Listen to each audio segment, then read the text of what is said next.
coffee nerds.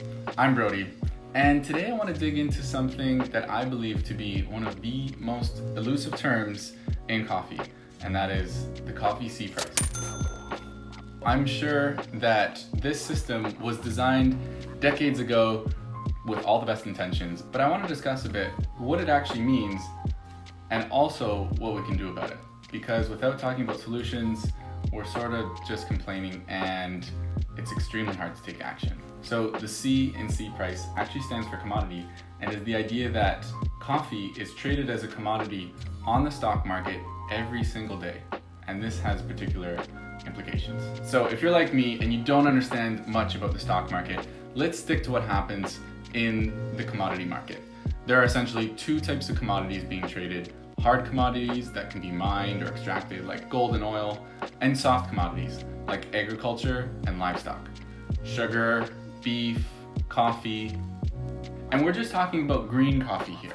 So this is before roasting, the raw material, right off the farm.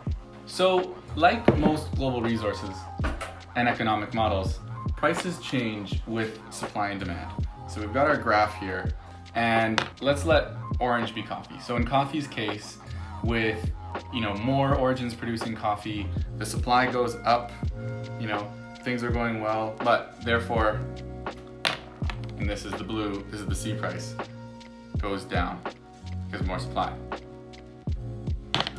But that's where the other model comes in. With less coffee in the world, drought or bad crops, bad season, climate change, the coffee production supply goes down and the price goes up.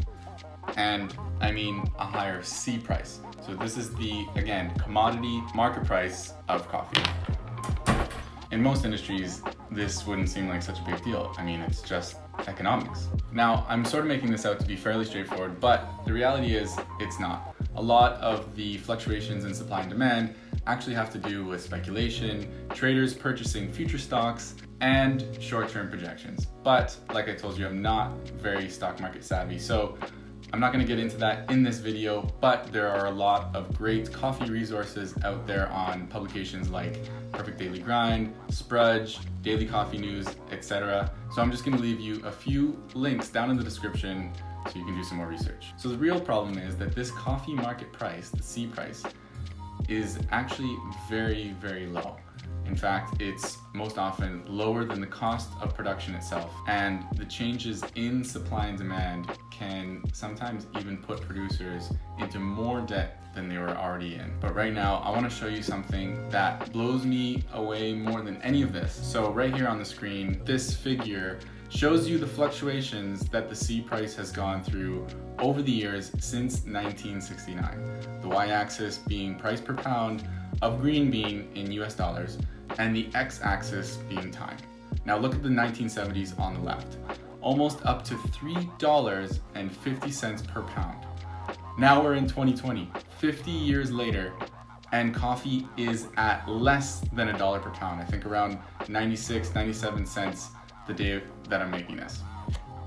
But the thing that baffles me the most is that this graph and those prices are not even adjusted for inflation.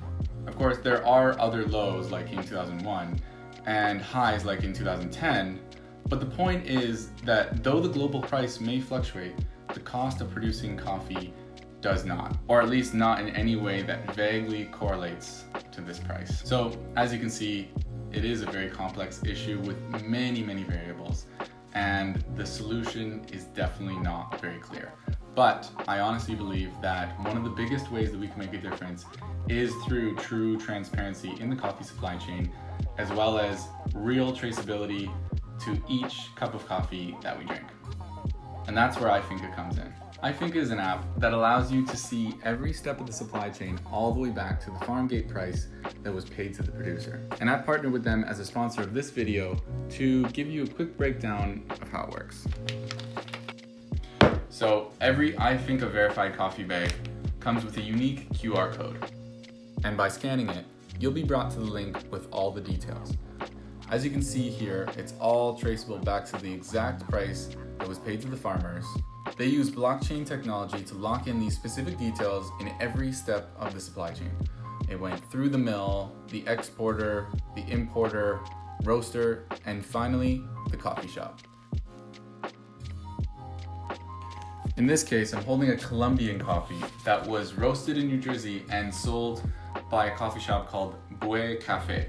And you know what? It's really good. Good old Colombian coffee. So that brings us back to the C price.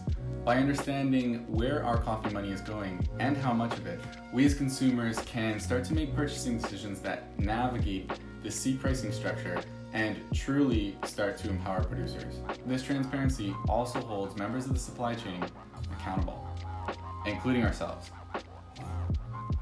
Hundreds of thousands of coffee producers around the world depend on coffee for their livelihood. And fortunately, there are tons of coffee green buyers and roasters who are doing their part to ensure that these producers are getting paid for all the work that they're doing. So if you want to learn more about iFinca, as well as download the app, I've left a link down in the description. The list of countries and different origins that they're working with is growing constantly, and I think this is a great way to tell the stories of the people behind the coffee that we all drink. But ultimately, if we come away from this conversation with anything, and I know that it's very deep and complex, and I myself have had to get my head around this whole C pricing structure and really dig into it. But honestly, the key is dialogue. Ask more questions. Ask your roaster, ask your local coffee shop, make more informed purchasing decisions. Ask where your coffee's coming from. The more details, the better. And with that, I'll leave you with one last question. The coffee that you're drinking today, where is it from? Who grew it? Who roasted it? I would love to hear all about it in the comments. I will see you there. Cheers.